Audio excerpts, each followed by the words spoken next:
nós, Santa Mãe de Deus, para que sejamos dignos das promessas de Cristo.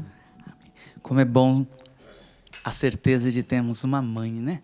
Verdade. É forte isso, rogai por nós, Santa Mãe de Deus. Porque ela tem méritos para isso.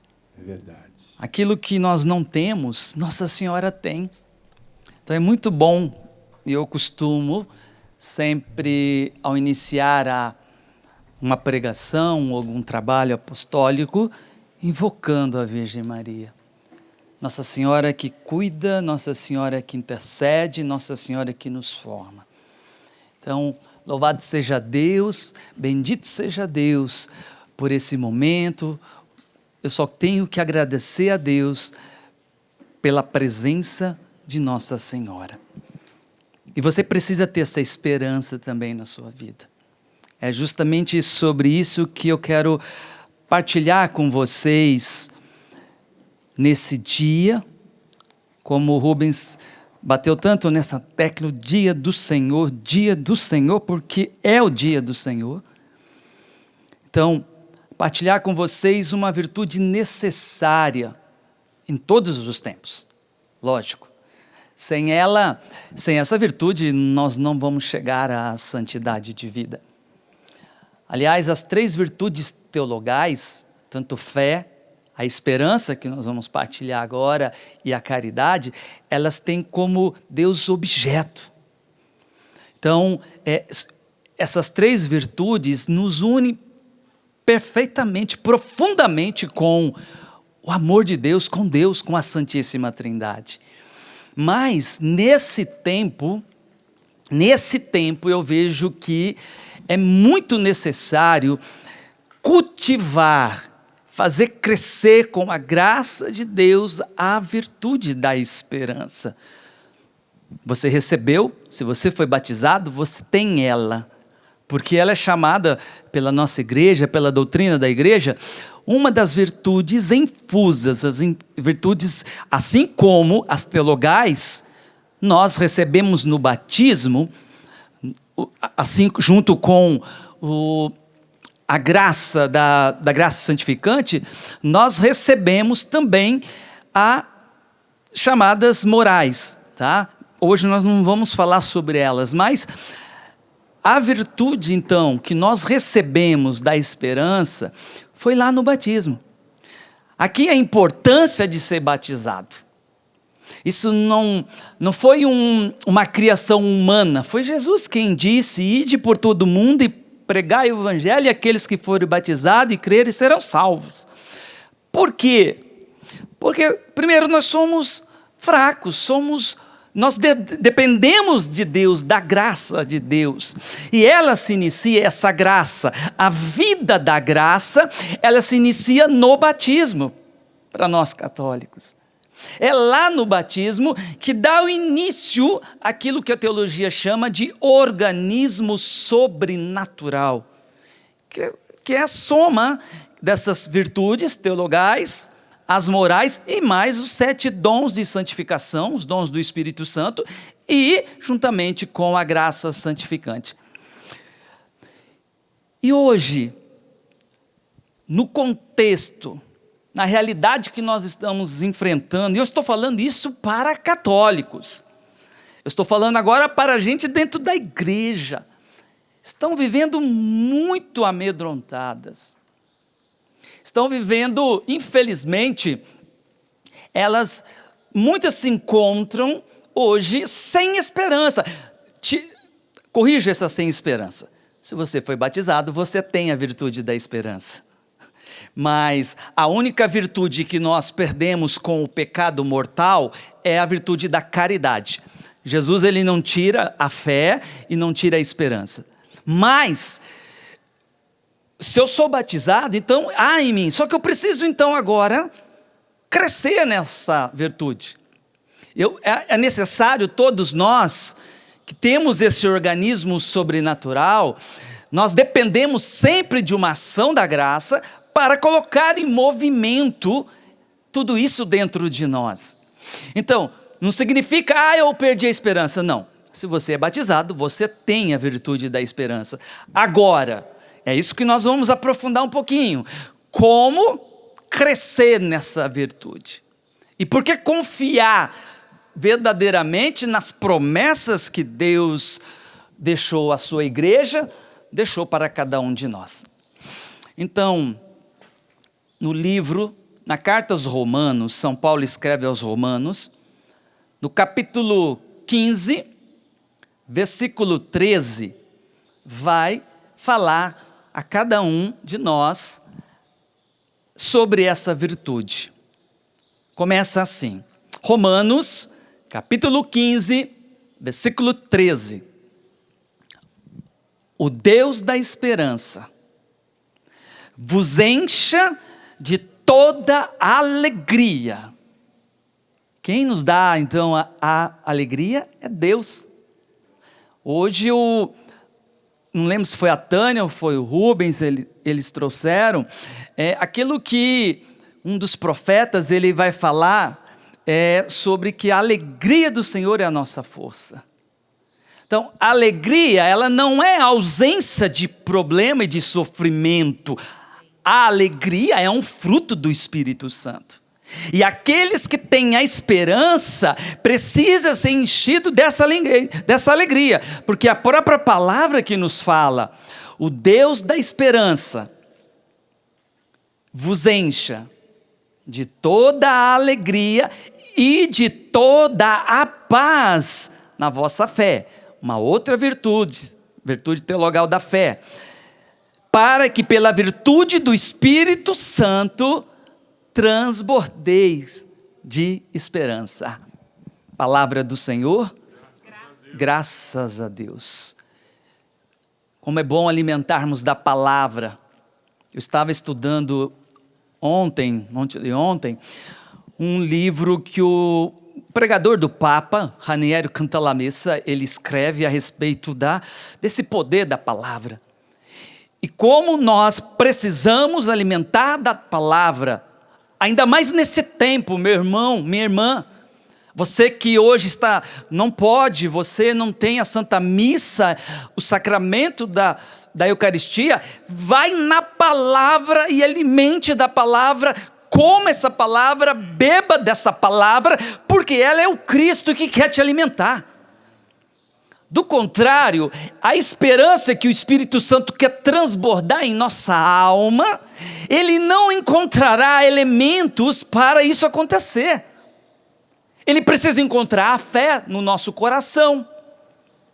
Eu até falei sobre essa virtude na quinta-feira agora de adoração, hoje não é sobre ela, mas é necessário porque as três caminham, precisa de fé, esperança e caridade, para chegar no amor de Deus. Então eu creio, mas eu creio vivendo, eu creio progredindo nas virtudes, e aí eu posso esperar em Deus. É essa esperança sobrenatural que santifica o homem. Não é uma esperança natural, esperança humana. Estou falando aqui a esperança sobrenatural da virtude teologal, esperança.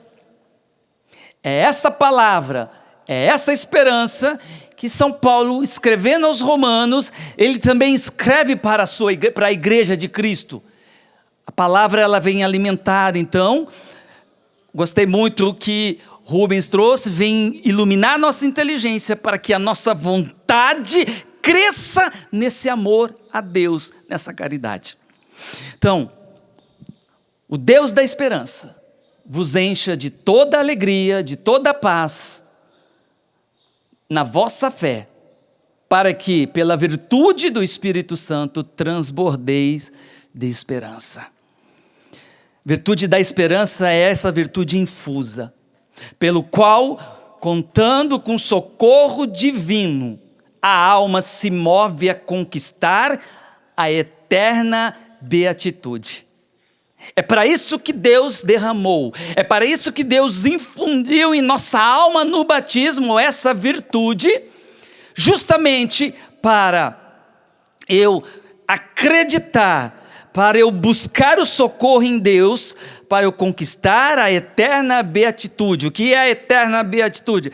É a presença de Deus, é a visão beatífica, é a felicidade profunda que todos nós, foi o próprio Deus que colocou isso em nós, o desejo pela felicidade, mas não é a felicidade que o mundo oferece, e nem que os bens materiais, nem mesmo a saúde, nem mesmo uma esperança humana, a confiança no dinheiro, mas é essa felicidade profunda de desfrutar a presença de Deus um dia na glória, na vida eterna, no céu. É essa esperança que precisa mover o nosso coração, e que movia São Paulo a escrever essa carta, e que movia os apóstolos que enfrentavam dificuldades.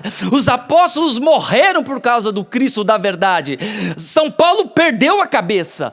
São Pedro é crucificado de ponta cabeça, e tantos outros foram martirizados. Eles enfrentavam todo aquele sofrimento, a perseguição, porque eles tinham a esperança da vida eterna, e é isso que nós não podemos perder, a esperança da vida eterna.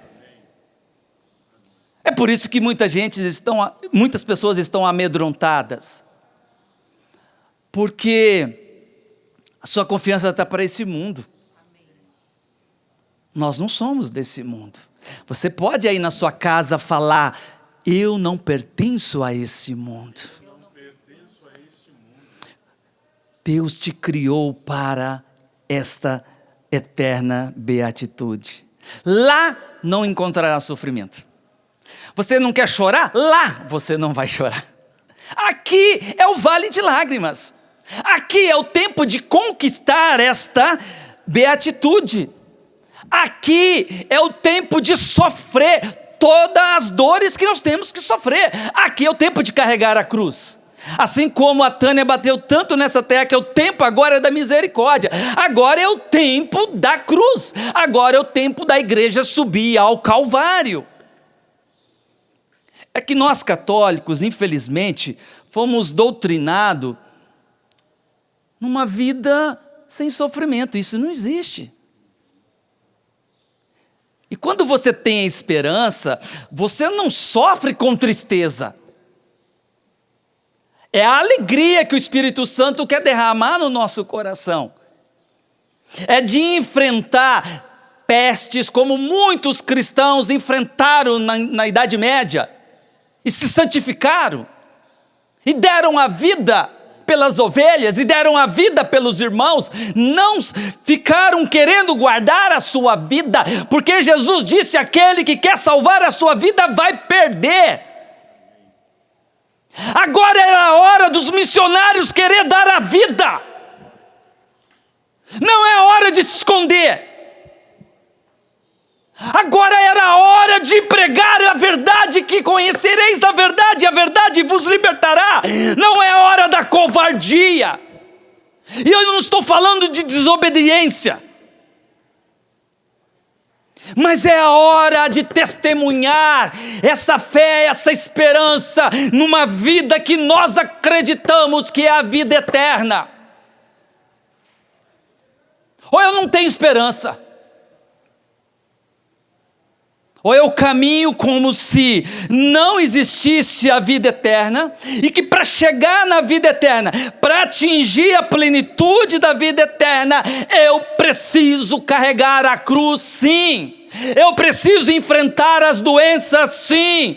Eu vou precisar enfrentar a morte um dia, sim. Eu tenho que enfrentar as perseguições, sim. O Jesus não ensinou outra coisa a não ser essa. Jesus não enganou ninguém. Ele disse: o mundo tereis aflições, mas coragem, eu venci o mundo. A nossa esperança está aí. Tudo tem um para quê. Eu dizia esses dias da conformidade com a vontade de Deus. Eu me conformo, Senhor, que a minha vontade seja a vossa, os teus desejos sejam os meus desejos, meu Deus. Porque o Senhor, eu creio e tenho a esperança que o Senhor tem sempre o melhor para mim. Aquilo que eu não sei, aquilo que eu não posso, isso também é virtude da esperança, eu posso atingir pela graça de Deus. Porque conquistar a eternidade sem Deus, impossível. Então a virtude da esperança também trabalha em nossa alma, em nosso coração, para atingir, para vencer, para que o cristão, em meio às dificuldades, que se opõe à sua salvação e perfeição, possa continuar perseverando. Parece algo lógico, né? Mas Deus está aí. Deus pode tirar um bem de todas as coisas em nosso favor. Ou eu acredito, na verdade, que a igreja me ensina, ou eu não vou ser liberto, eu não vou chegar à santidade. Então, Deus, essa virtude sustenta o cristão em meio às dificuldades. Isso é doutrina da igreja, não é invenção do Ricardo. Em meio às dificuldades que se opõem à sua salvação e perfeição. Por quê? Porque Deus quer que todos os homens cheguem à salvação. Se salve e chegue ao conhecimento da verdade. Está lá em 1 Timóteo capítulo 4, versículo 2. É essa a vontade de Deus. Como ele fala, olha, eu estou esperando você na vida eterna, eu estou esperando no céu, vem agora conquiste. Não, o Senhor dará os meios para chegarmos à vida eterna. E uma das matérias-primas que Deus utiliza para chegarmos a essa perfeição são os sofrimentos. Olha a cruz ali, gente. Olha a cruz, o que Jesus sofreu. Pensando na glória do Pai e na nossa salvação. É essa a esperança do católico, do cristão. O socorro de Deus virá. Não tenha medo. O socorro de Deus virá. A palavra de Deus nos dá a certeza disso. Deus nunca irá abandonar os seus filhos, Ele está contigo. Bata no peito e diga, Deus está comigo. Tem até uma música da Salete, né? Alguma coisa que fala sobre... Deu até música, porque é verdade. Exatamente, vai se preparando aí. A palavra de Deus vai falar justamente essa verdade. Está lá em Isaías capítulo 41, versículo 10. Está vendo que a gente trabalha 2 versículos? Ali é uma riqueza profunda de Deus para a nossa vida, para alimentar a nossa alma. E Deus fala conosco, nada temas. Preste atenção. Nada temas. Porque eu estou contigo. É Deus que está com cada um de nós. Não lances olhares desesperados, pois eu sou o teu Deus. Eu te fortaleço e venho em teu socorro. Eu te amparo com minha destra vitoriosa. Essa palavra aqui é para a gente ficar juntamente com a liturgia de hoje, é para a gente beber dela o dia todo, rezar com ela, ouvir Deus, conhecer a verdade que Deus quer revelar para nós, para que eu possa crescer na fé, e crescendo na fé eu cresço na esperança, porque do contrário, quem vai gritar em nós, aquilo que São Paulo fala na carta aos Romanos, não deixei ser conduzido pela carne.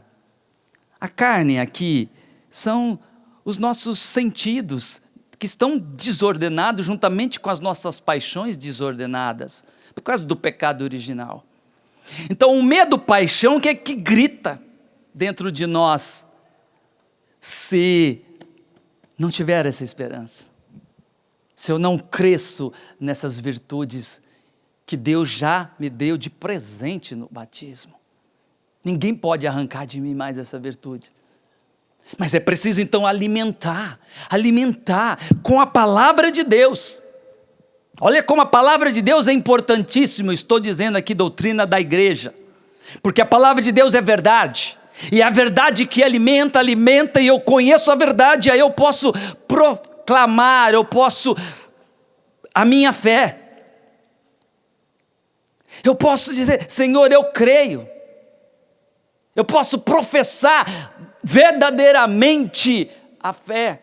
E quando eu professo, e quando acontece esse ato, vai aumentando em mim a graça, e Deus envia mais graça, e eu vou crescendo no amor de Deus, eu vou crescendo no amor aos irmãos, eu vou crescendo no desejo da palavra, no desejo do céu, que é a esperança do cristão. É essa a esperança que você pode chegar lá, meu irmão, porque é promessa de Deus. Nada temas, porque eu estou contigo. Você que está aí com medo do futuro, com medo de ficar doente, com medo de morrer, primeiro, deixa eu dizer uma verdade, você vai morrer. Um dia você vai morrer, ou Jesus volta, mas, meu irmão, minha irmã, é agora o tempo de se preparar, como as virgens prudentes. Agora é a hora de encher o nosso vaso de óleo, se assim eu posso falar, lamparina. Agora é a hora de encher de virtudes a minha vida, de crescer na virtude. Agora é a hora de crescer na têmpera, na confiança em Deus. Agora é a hora, porque no momento que foi pedido a nós, e será pedido, hein? Nossa Senhora tem falado isso em várias aparições. Será pedido a nossa fé, o testemunho da fé. E se você não está se alimentando hoje, se você não tem uma vida interior, se você não está buscando a espiritualidade, você vai negar Jesus. Talvez não explicitamente, mas você vai negar interiormente a Jesus. Porque nós dependemos da graça, nós dependemos das virtudes, nós dependemos de Deus agir em nosso favor, e Ele é fiel. Não temas, eu estou contigo, e não lances olhares desesperados, porque eu sou o teu Deus. Meu irmão, minha irmã, é Deus, é o Criador de todas as coisas, foi aquele que te deu vida. Olha só, você existe, sim ou não? Eu acho que você existe, está me ouvindo? Por favor, você existe. Mas você sabia que você veio do nada? Lamento, você ficou decepcionado, né? Porque a gente é orgulhoso, nós somos soberbos, nós somos vaidosos, cheios de vanglória, autossuficiência. Nós não somos nada, meu irmão, minha irmã. Deus nos criou do nada. Sabe o que significa? Se Deus parasse de pensar em você, você desapareceria no ato. Não é que você iria para o inferno, você deixava de existir. Como eu não vou confiar nesse Deus que sustenta a minha vida, que me deu a vida do nada, que apesar das minhas misérias, dos meus pecados, do meu orgulho, Ele continua me alimentando com a sua palavra, Ele continua alimentando com a Eucaristia, Ele continua me alimentando na vida de oração. Eu estou aqui respirando, então eu estou dando glória a Deus por isso. A esperança move o meu coração a ser mais de Deus. Eu não estou colocando a confiança num homem, é em Deus. É em Deus que você precisa confiar, não é no sistema econômico, sistema político, não é na sua poupança, você precisa acreditar em Deus. O Deus que não falha, o Deus que é fiel, o Deus da promessa, o Deus da aliança. Isso aqui não é música não, isso aqui é palavra de Deus. Deus quer, Deus te ampara, meu irmão, Deus te ampara com a sua destra vitoriosa. É verdade que somos fracos, e a humildade é você reconhecer isso. Humildade é você, primeiro, nós precisamos pedir para Deus uma graça na vida espiritual do autoconhecimento. O que significa isso? Não somente conhecer a Deus, mas também nos conhecer, para ver que somos nada, para ver que existem pecados, misérias em nós, em todos nós, com exceção da Virgem Santíssima, em todos nós, para que eu, reconhecendo que eu sou miserável, eu comece a ter uma santa desconfiança de mim mesmo e uma confiança total no Deus perfeito, santo, 3 vezes santo, nesse Deus que morreu por mim, nesse Deus que me ama, nesse Deus que foi, preparou o céu, e Ele falou que há muitas moradas, eu vou preparar, depois volto. Eu creio, e isso não é motivo para deixar eu com medo. Jesus voltará? Voltará. Eu não sei o dia, eu quero que Ele volte amanhã, mas eu não sei o dia. Mas isso não pode ser causa de medo. Ao contrário, o próprio Jesus falou: levantai a cabeça, a vossa libertação está próxima. Gente, eu tenho pedido isso para Deus: me liberte desse corpo, Senhor, porque é essa carne que impede de eu ver a verdade, ela impede de eu ser mais de Deus, ela que vai para o pecado, é a minha inclinação, é a natureza decaída, caída, fraca, que sempre está inclinado a pecar, a desobedecer a Deus, a querer viver como se Deus não existisse. Abre parênteses aqui, porque nós vamos ter que falar um pouquinho disso daqui a pouquinho. Por isso que a pessoa em pecado mortal, ela não sabe que ela está em pecado mortal, porque ela não enxerga nada. Santa Teresa d'Ávila fala que até a terceira morada você não consegue enxergar sem a ação da graça atual, e uma pessoa que está em pecado mortal. Então ela só vai descobrir, infelizmente, quando morrer, porque daí a alma vai se desprender da carne, aquilo que impede dela ver a verdade, ela vai encontrar, ela vê, quando ela, meu Deus, eu odeio esse Deus, e ela mesma se condena. Fecha parênteses aqui. Mas Deus não quer que ninguém se perca, essa é a nossa esperança. 1 Timóteo 2,4, Deus quer que todos os homens se salvem, cheguem ao conhecimento da verdade. Não só se salve, Ele quer que chegue à perfeição. E é a verdade que vai purificando a nossa vida, que vai dando força para a gente progredindo na virtude até chegar à imagem do homem perfeito que é o Cristo. É essa a esperança que nós precisamos ter e alimentar. Não é a esperança humana, aí eu vou ganhar dinheiro, eu vou jogar na loteria, eu vou ficar bem. Para que você quer ganhar na loteria? Para que você quer ganhar na loteria, meu irmão, minha irmã?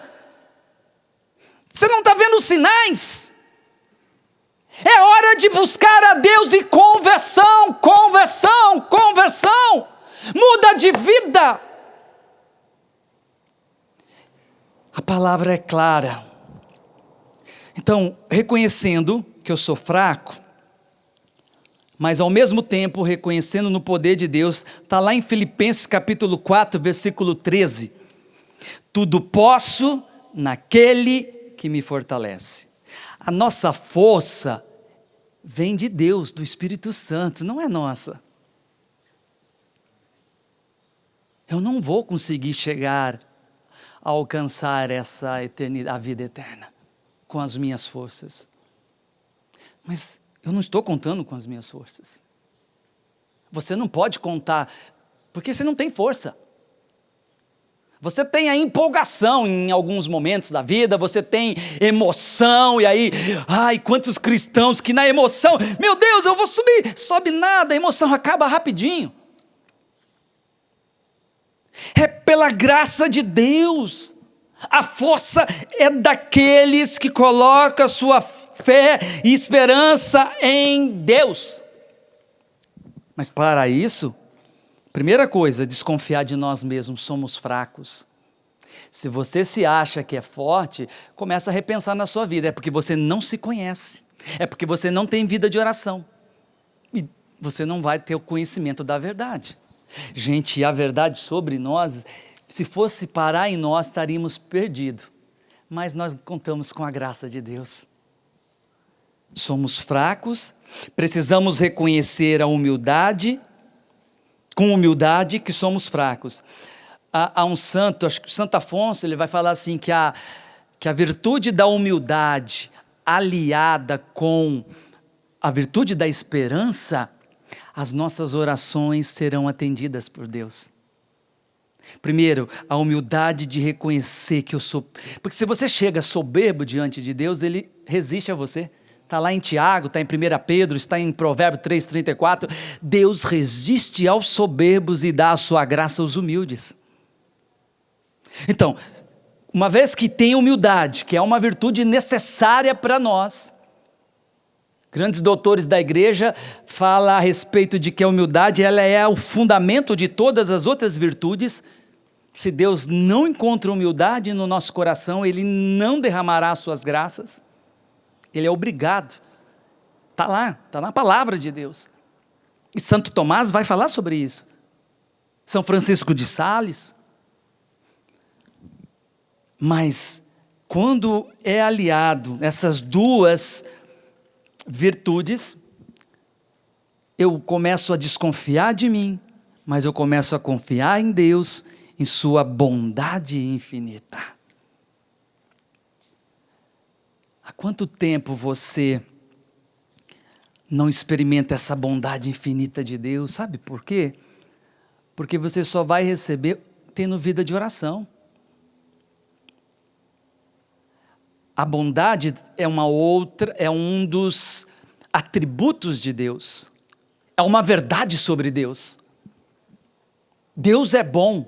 Em todo tempo Deus é bom. Ótimo, você sabe com a sua cabeça, mas você precisa fazer a experiência com a bondade infinita de Deus. Comece a meditar no sofrimento de Jesus Cristo. Comece a meditar sobre a paixão de nosso Senhor Jesus Cristo. Para você ver como Deus é bom. Quando tudo estava perdido, Deus envia o seu Filho único para sofrer tudo que Ele sofreu por cada um de nós. Isso é uma verdade que precisa penetrar em nossa inteligência, porque Jesus Cristo veio morrer por nós quando merecíamos o inferno, diz os santos doutores da igreja. Não é quando estávamos convertidos, bonzinhos, fazendo a vontade de Deus, não, é justamente quando estava tudo perdido, não havia esperança mesmo antes de Jesus. Já estávamos condenados e merecíamos o inferno. Só que a bondade de Deus é infinita. Ele não quer perder os meus filhos, eu não quero perder os meus filhos, então envia Jesus. Jesus se faz carne, Jesus se fez homem. Olha o aniquilamento de Deus, se faz homem, Ele se humilha, tornando um como nós, menos no pecado. Isso é o que? Isso é bondade infinita de Deus, porque nós não merecíamos. A pessoa boa, ela é boa com quem não tem, por isso ela é boa, a bondade infinita, ela não é porque eu mereço, não, por isso é bondade. Ela sabia, Deus sabia que eu não tinha nada para oferecer a Ele, a única coisa que temos que pertence a nós, são as nossas misérias e os nossos pecados. Nós não temos nada de bom. E a humildade faz com que a gente reconheça esta verdade. Nem mesmo um bom pensamento nasce de nós, mas da graça. Eu preciso fazer a experiência com esta verdade, a bondade infinita. Olharmos para a nossa vida, Rubão. Se não fosse essa bondade, aonde nós estaríamos, irmão? Aonde você estaria agora? E mesmo nós somos infiéis, mesmo pecando, mesmo continuando ofendendo a Deus, Ele envia palavra, profetas, Ele continua enviando a sua palavra, Ele continua derramando a sua graça em nós, Ele continua dando a sua força. Por quê? Porque Deus é bom. Quando você estiver sofrendo aí na sua casa, ou nem digo que seja a epidemia, mas alguém te faz sofrer, lembre-se, cala-te, sofre, meu Deus é bom, como Ele sofreu por mim, e até mesmo esse sofrimento é graça de Deus. Aqui que está. Os católicos pensam que o sofrimento é desgraça, é maldição. Ô meu irmão, é graça. É graça de Deus. É bondade infinita.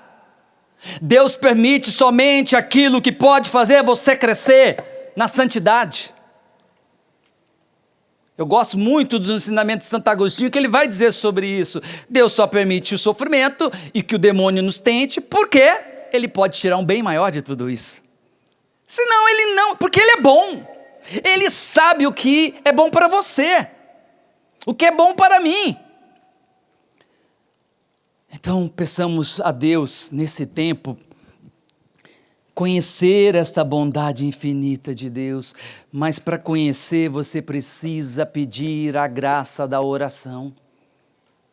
Santo Afonso Maria de Ligório vai dizer: quem reza se salva. Deus, ele só envia graça se você pedir. Algumas não precisa pedir, os santos doutores ensinam, mas a grande maioria, aquilo que é para a nossa salvação, Ele quer que você tenha vida de oração. Se você não pedir a graça para a tua conversão, para a perseverança, para você vencer, para você mortificar as paixões desordenadas, vamos falar um pouquinho, você não terá a graça e a força para... Você vai continuar na carne, você vai continuar no medo, você vai continuar na ira, como foi trazido aqui, você vai continuar nervoso na sua casa, você vai... Quando hoje você falava sobre aquilo, na adoração e as pessoas... Gente, até aprender pão eu aprendi. Vou levar um na sua casa. Pão, gente, ficou delicioso. Eu estou vendo minha mãe engordar, a Luciane... Luciane não. A Luciane não, brincadeira, amor. Mas a Miriam engordar, a minha mãe, a minha sogra engordar, a Deise que trabalha em casa. Por quê? Gente, é o momento de você tirar um bem de tudo, e não ficar amaldiçoando, e não ficar murmurando, e não ficar reclamando, porque eu tenho a esperança que eu preciso alcançar, que é a vida eterna, e não vai ser murmurando, e não vai ser pecando, e não vai ser no escravo das paixões, que eu vou chegar a essa vida eterna, que é uma promessa de Deus. Pedala, Robinho, se vira. Vai pedir para Deus a graça da vida de oração. Vai pedir, vai se colocar na presença dEle. Tempo você tem. Tem tempo para reclamar? Tem tempo... Gente, o que as pessoas estão ficando cada vez mais escravas da televisão e da internet nesse tempo. Quanto tempo desperdiçado, quanta graça de Deus. Com Netflix da vida, com um monte de E eu não estou aqui julgando e nem condenando ninguém. Eu sei que eu preciso aproveitar o tempo. São Paulo fala, os dias são maus. Os dias são maus. Mas eu tenho um Deus que é bom e a sua bondade é infinita. Além disso, eu preciso, pela essa esperança, além da bondade infinita, eu preciso acreditar no poder da graça. A graça.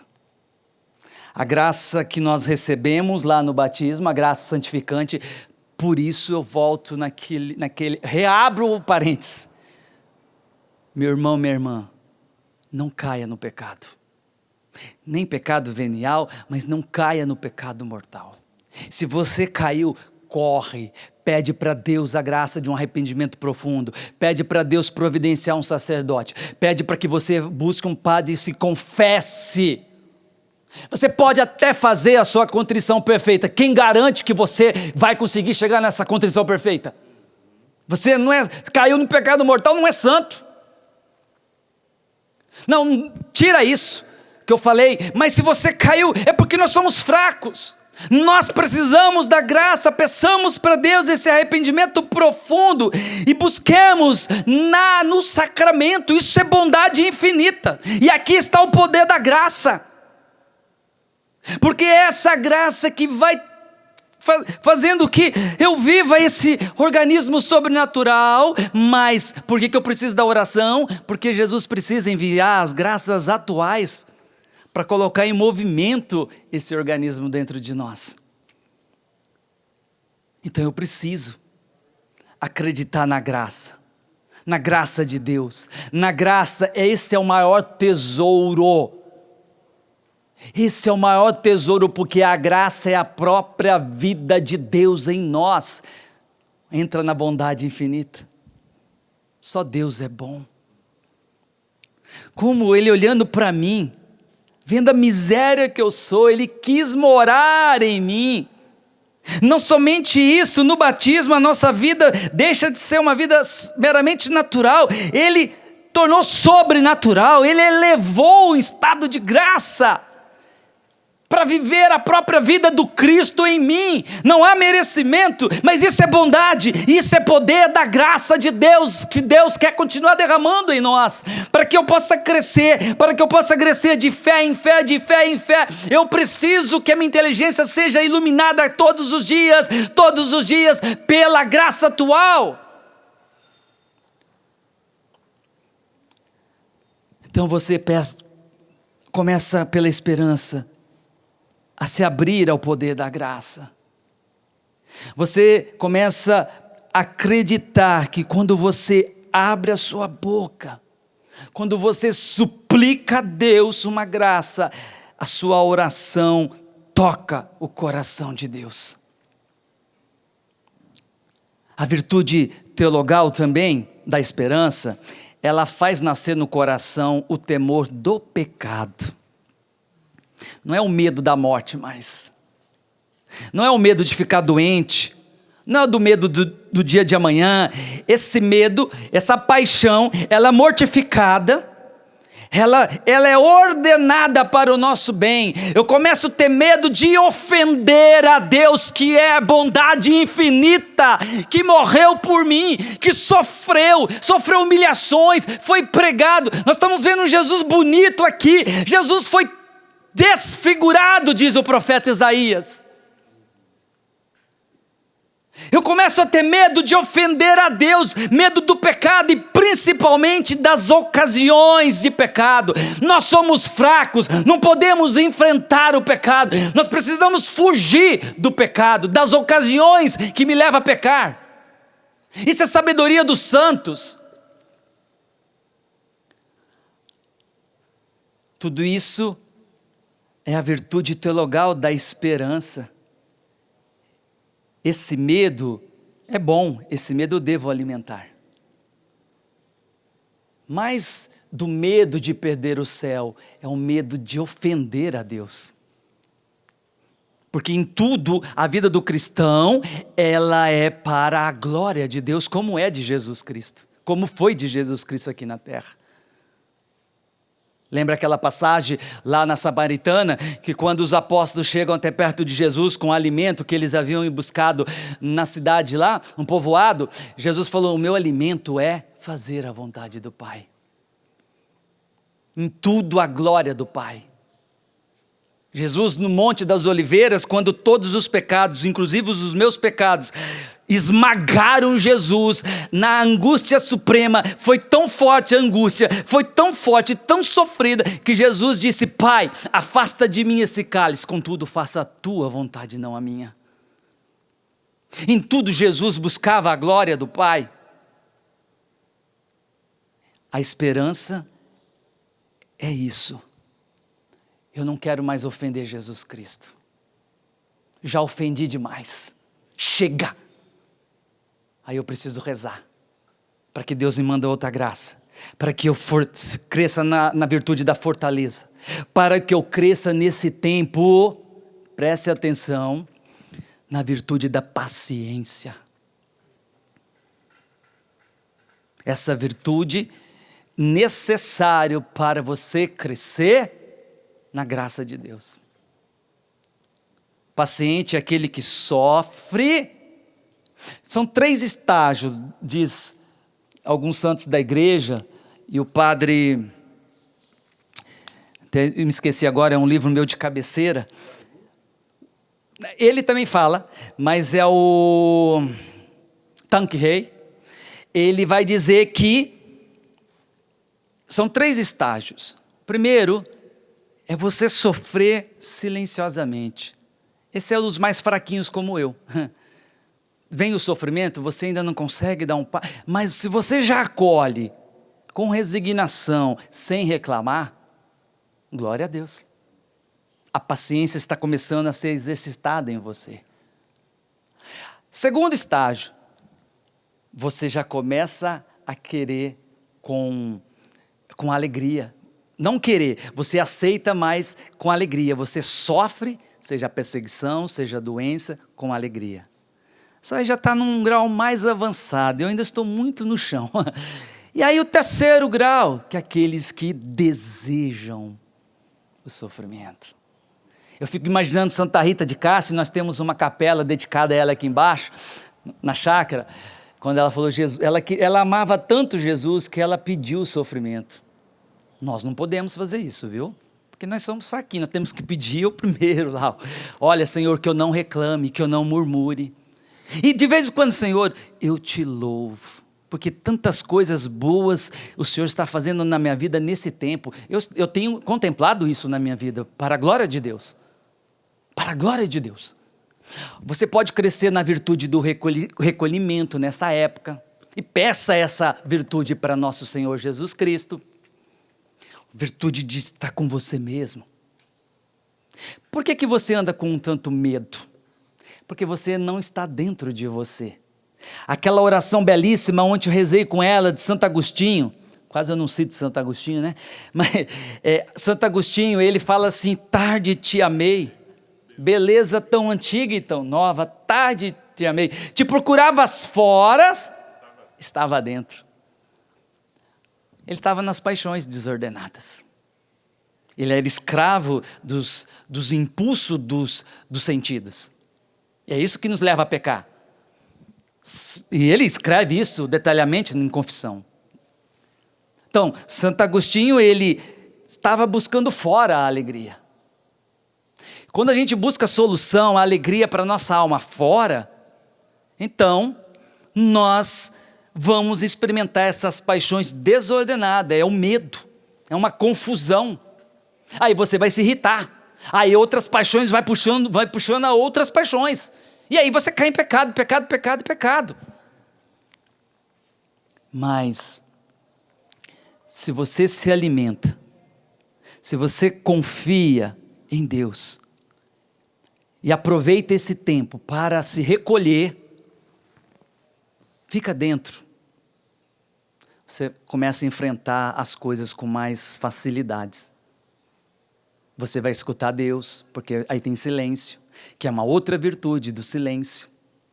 Você recolhido, você está em constante oração em Deus, você está sempre pensando em Deus. Se não durante todo o dia, e pelo menos antes de cada obra, você vai pensar em Deus. E a sua alma vai crescendo nessa intimidade. Nesse tempo, uma virtude preciosa para nós é o exercício da presença de Deus. Tem um livro maravilhoso que fala sobre isso, que é você saber, pela fé, a verdade da fé, Deus é onisciente. Então Deus está em todos os lugares ao mesmo tempo. Deus está aqui conosco agora, mas Deus está comigo, dentro de mim.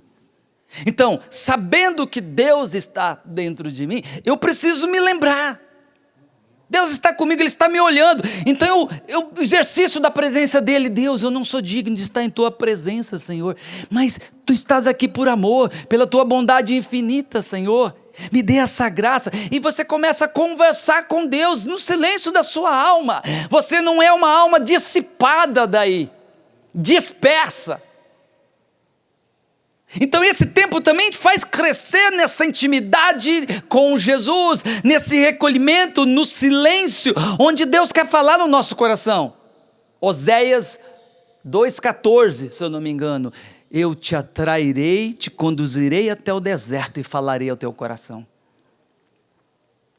Deus quer falar conosco, Deus está falando conosco. Deus está falando pelos acontecimentos, Deus está falando pelos profetas, Deus está falando pelas autoridades, Deus está falando conosco. Agora, se eu não estiver em mim mesmo, como Santo Agostinho estava, se eu fora, eu não vou ouvir Deus, eu não vou estar em oração, eu não vou lembrar de estar na presença de Deus. E aí eu vou continuar sendo escravo das paixões desordenadas. Ódio, tristeza, a alegria não fruto do Espírito, mas a paixão, aquela euforia, desejos, o temor, a esperança enquanto paixão, não virtude teologal. E aí vai ser desordenado, vai me levando ao pecado. Porque eu não estou vivendo da graça, eu estou vivendo da carne. Esse tempo é um tempo que pode se transformar numa bênção para a tua vida. Mas lembre-se que Deus está com você. A virtude teologal, ela também faz nascer na alma, não o desejo mais de ofender a Deus, que é o sumo bem, e precisamos ter uma fé mais esclarecida para que isso aconteça. O que seria isso? E aqui eu não estou falando de estudar teologia. Fé esclarecida é você crescer em conhecimento das verdades reveladas. Essa experiência com nosso Senhor Jesus Cristo que vai fazendo com que você cresça, que a sua fé seja mais esclarecida. A fé, a verdade me faz eu reconhecer que o sofrimento é bom nas mãos de Deus. Então eu não caio no desespero.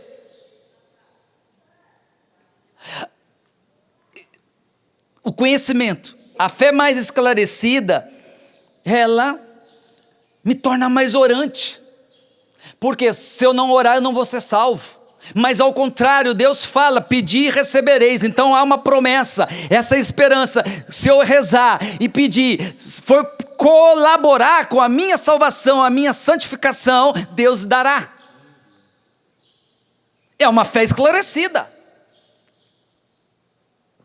E não, senão você é jogado para lá e para cá como a onda do mar. Com os ventos que passam, com as tempestades, e as suas paixões desordenadas que jogam você de um canto para o outro, de um canto para o outro. E aí você precisa alimentar os sentidos, aí você cai na gula, aí você cai no falar mal dos outros, fofoca. O pessoal não tem tempo para rezar, mas tem tempo para falar mal dos outros agora, na internet da vida. Então, para brigar, para dividir. São essas paixões desordenadas. Mas, quando eu tenho uma fé mais esclarecida, mais forte, mais eu vou confiar na bondade de Deus, na misericórdia de Deus e no poder de Deus. Nosso Deus não é um Deus fraco. Nosso Deus é um Deus poderoso, olha ali. Só um Deus poderoso poderia viver o que Cristo viveu. Primeiro se fazendo homem. Gente, é uma profunda humilhação. Eu estava ontem meditando, olhando Jesus bebê lá no presépio, em casa, e eu falava, meu Deus, ele nasceu num lugar onde os animais comiam. E a cama não tinha que nem a minha cama, um colchãozinho gostoso. Não, era palha. Ele passou por tudo isso. Isso é poder. Isso é humildade. Mas o mundo tem uma outra definição de poder e de humildade.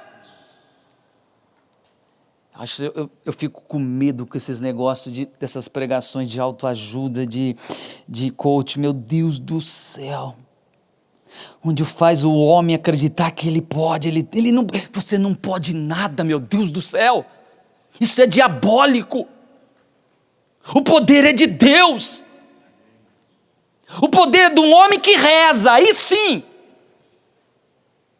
O poder vem de Deus, e Deus não dará o poder se Ele não encontrar um homem que está rezando e que tem uma humildade no coração e que busca Ele para a glória dEle e não para satisfações pessoais. Sobre a misericórdia de Deus, os santos padres ensinam que quem detestar o mal, preste bem atenção, hein? Ensinamento lá da patrística, dos santos padres da igreja. Os santos padres ensinam que quem detestar o mal que praticou, pode ficar certo do perdão de seus pecados. O tempo é hoje de conversão. O próprio São Paulo vai falar, hoje é o dia da salvação. Chegou o dia para buscarmos crescer na esperança, mas aproveito, peça a graça de Deus na oração ao Espírito Santo, porque é Ele que envia a graça, é Ele que vai fazendo movimentar tudo isso dentro de nós. Fala, Senhor, eu sou fraco, faça eu crescer na fé, faça eu crescer na esperança, faça eu crescer na caridade, que é o vínculo da perfeição. Faça eu crescer no amor a Ti, meu Deus, para que a minha alma não precise mais ficar buscando aquilo que são os prazeres dessa vida da carne, os bens desse mundo. Por que as pessoas estão caindo em desespero? Porque não há desprezo com as coisas deste mundo.